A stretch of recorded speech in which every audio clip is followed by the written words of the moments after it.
horrific images that Australians have seen overnight, and as I said this morning, the loss of life and the scale of the destruction is devastating. I wanted to say first, our thoughts and condolences are with those who have lost loved ones and those whose loved ones are missing, and to all affected by this disaster. I wanted to give an update which confirms what the Prime Minister has said. We, to date, understand that at least 34 Australians are amongst those missing. We understand these Australians were part of separate pilgrimage and tour groups. I'm not in a position to provide any further details about them at this stage. The government's priority is to confirm the whereabouts and welfare of these Australians, and DFAT officials in Nepal and also China are seeking to do that. Obviously, the situation is a difficult one. I've spoken this morning to the Ambassador for Australia to Nepal, Simon Ernst, and I have also spoken to Scott Dewar, our Ambassador in Beijing. I've conveyed to them our support, my request that they do everything they are able to ascertain the whereabouts and welfare of any Australians, and invited them to contact me if they need further assistance. We are currently deploying further DFAT personnel, including crisis response experts, to the region. I've asked DFAT to ensure that we do provide the support needed to these posts, particularly our post in Nepal. The department will continue to engage with local authorities and tour operators. I would say this: I'm sure there are many Australians who are very concerned about friends or family who may be in this region. I would say to you at this stage, access and information are very limited given the scale of disaster. We will do our best to ascertain whatever information we can.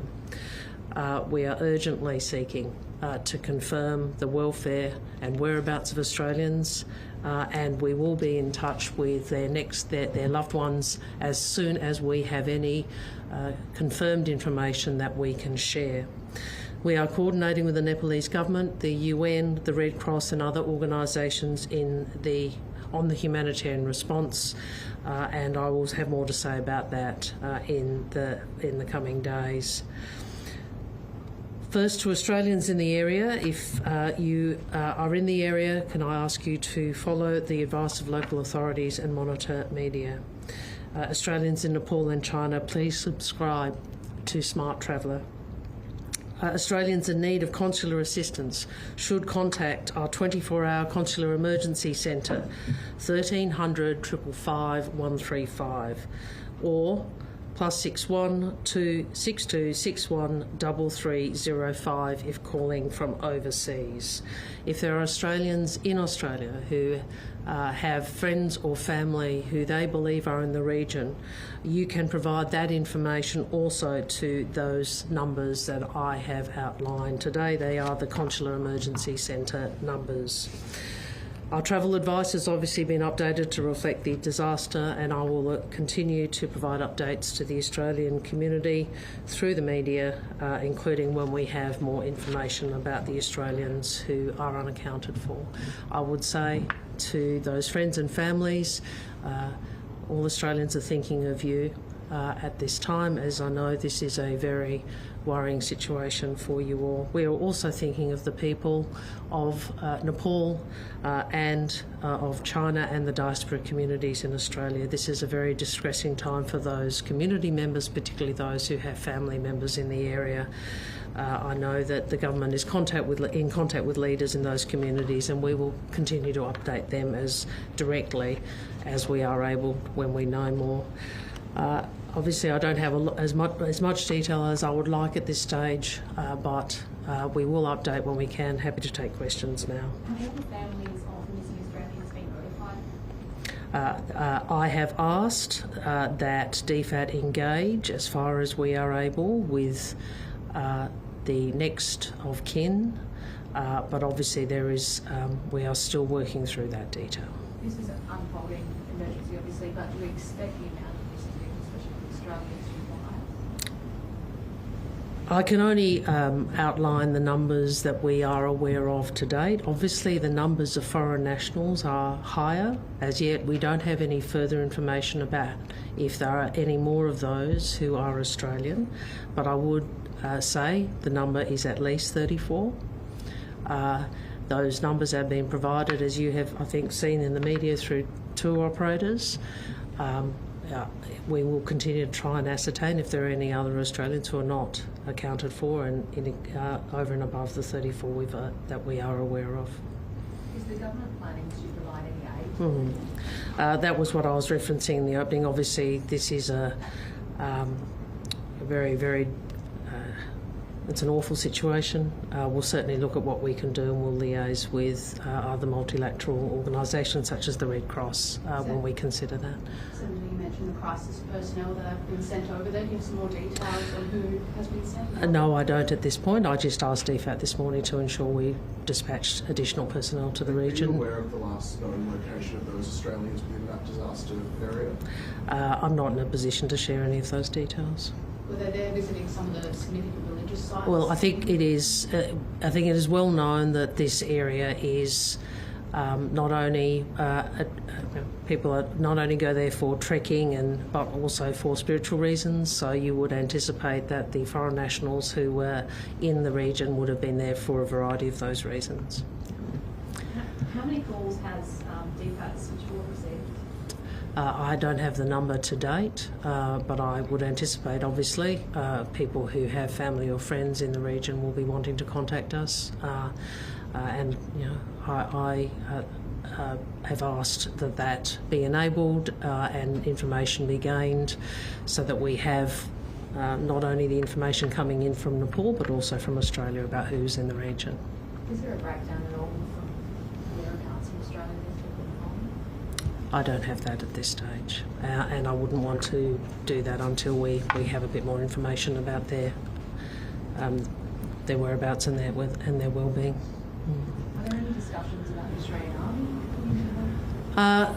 I think the focus at the moment is to support local authorities. Obviously, this is this is in the border region, and I know when I spoke to my ambassador in China, I know the Chinese authorities will be deploying resources. It is quite a remote part of the region, obviously a long way from Beijing, and obviously Nepal is a very mountainous country. Senator, on another matter, if I may. Oh, is there anything more on this? Because Maybe just a couple. Yeah. Has Nepal made any requests? Not at this stage. Not at this stage, but I would anticipate that support will be needed. If you look at the footage and the destruction, and we know, this is a country that may not have the resources that will be needed to deal with the recovery by themselves, so they're likely to need a helping hand. And obviously the footage is disturbing, but how worried are you about the well-being of the Australians? I think I'll worry, like everybody else, about all of them until we know if they're okay. Sorry, we just clarify the advice to Australians in Nepal is that to contact the embassy I think the advice to Australians in Nepal is to make sure they subscribe to Smart Traveller. If they are in need of consular assistance, they can speak to the Consular Emergency Centre, and obviously to follow the advice of local authorities. Sorry, anything more on the Nepal, yes. Yes, one. Okay. The ages, there have been reports of the young list of Australians using 11 years old. Can you confirm that? I don't. I won't be confirming details of any Australians until we have both ascertained them and also engaged with next of kin. Are you able? Sorry, last one. If Australians want to sort of donate financially, is there a way they can do that through a safe?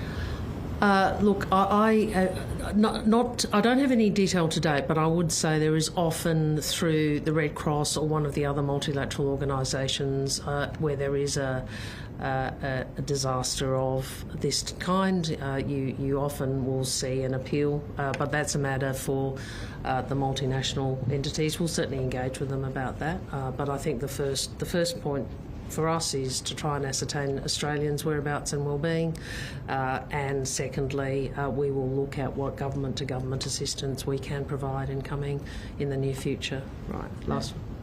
Sorry. Those that aren't missing over there are from Australia, now you're going to help them that might be stranded over there get back to Australia? Well, look, I think at this stage my focus is on those who are missing. And at this stage, I think there are still commercial flights available, but obviously the primary focus is to look at, we want to try and make sure we know who is in the region and who is not yet accounted for, and we want to try and ensure we can confirm their welfare and their location. Last one. Are you able to provide an update on the security treaty with the Solomon Islands? Well, the Prime Minister's tasked foreign ministers to engage in discussion about the way forward with Solomon Islands, and we'll do that. Is the government cutting refugee intake to 13,750 for the next financial year, and is this the decision of the Cabinet? Well, I'll comment on Cabinet processes, and I think the Prime Minister's responded to that already. Anything further?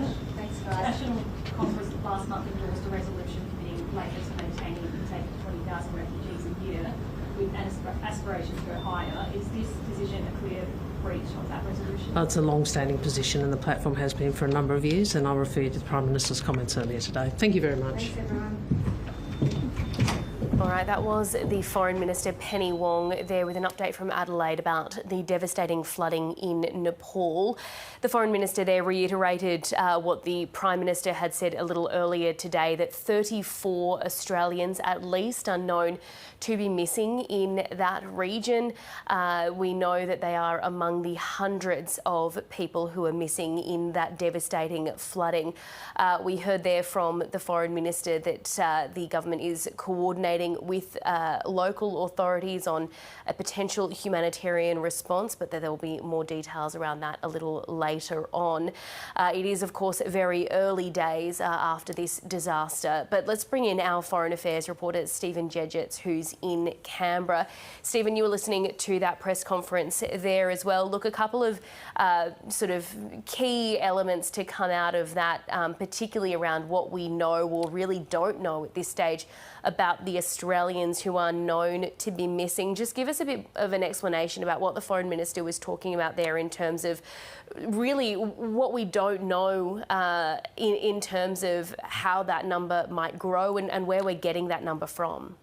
Yeah, I think it's worth just emphasising the uncertainty that's still around this figure. Now, the Foreign Minister repeated the same figure that the Prime Minister said, 34 Australians who are believed to be missing at the moment, or at least people who we cannot get in contact with at the moment. But the Foreign Minister was pretty open there that that figure could be higher because, I mean, really that includes people that we're very confident on. They're confident about.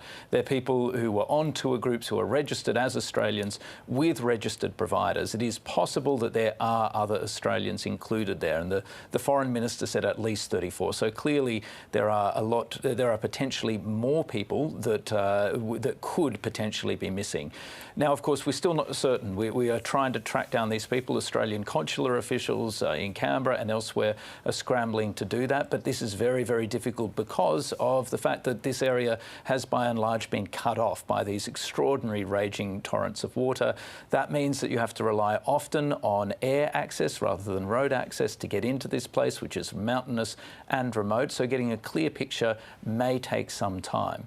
The other thing that the Foreign Minister said there just briefly is that she suggested at the very least that there may be Australians not just who are there on hiking, but also potentially Australians who are in pilgrimages or conducting pilgrimages in the area. As the Foreign Minister said, there are many reasons that people go to this part of Nepal. One is to enjoy the spectacular natural environment, but there are often pilgrimage routes that go through there.